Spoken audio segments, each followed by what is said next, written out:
कराची में चेलू में इमाम हुसैन अलैहिस्सलाम और दीगर शहदाए करबला की याद में निकाले जाने वाले मरकजी मातमी जुलूस में अज़ादारों के लिए मशरूबात और ठंडे पानी की सबीलों के साथ लंगर का अहतमाम भी किया गया है।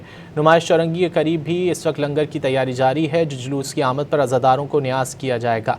इसी हवाले से मज़ीद जानते हैं डॉन न्यूज़ के नुमाइंदे आसिम खान से। आसिम, बताइए। जी, कराची में भी आज हज़रत इमाम हुसैन और दीगर शहदाए करबला की याद में निकाले जाने वाले चेलूम के मरकज़ी जुलूस के लिए जहां पर सिक्योरिटी इंतजाम हैं, वहीं हम देख रहे हैं कि सबीलों के साथ साथ लंगर का भी बड़ी तादाद में जो है एहतमाम किया गया है। ना सिर्फ यहाँ मेरे अक़ब में आप देख रहे हैं, बल्कि सड़कों पर भी सूरत है। ताहम इस वक्त मैं आपको यहाँ पर दिखाऊँ कि सैकड़ों की तादाद में जो अज़ादारान जो अब से कुछ देर बाद जुलूस बरामद होगा, उसके अज़ादारान के लिए जो है लंगर न्याज जो है वो तैयार की जा रही है, जिसमें हलीम, बिरयानी और दीगर खाने जो है वो बनाए जा रहे हैं। और फिर यहीं पे फर्जी नशिस्तें भी बिछाई जा रही हैं। मैं अपने कैमरामैन अली जान से कहूँगा कि वो दिखाए कि यहाँ पे आप देख सकते हैं कि तैयारी की जा रही है। यहाँ के मुंतज़िम भी हमारे साथ मौजूद हैं, इनसे पूछते हैं कि ये क्या सिलसिला है और कब तक जो है ये न्याज शुरू कर दिया है।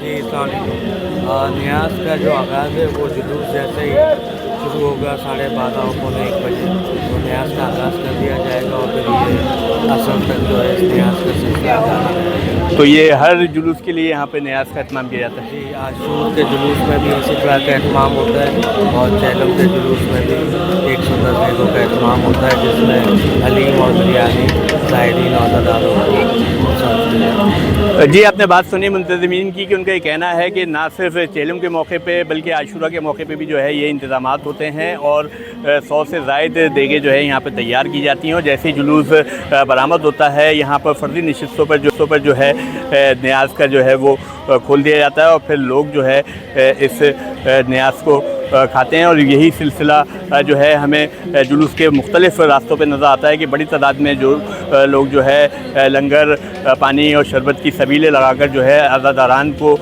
जो है वो पेश करते हैं। बहुत शुक्रिया। तफसीलात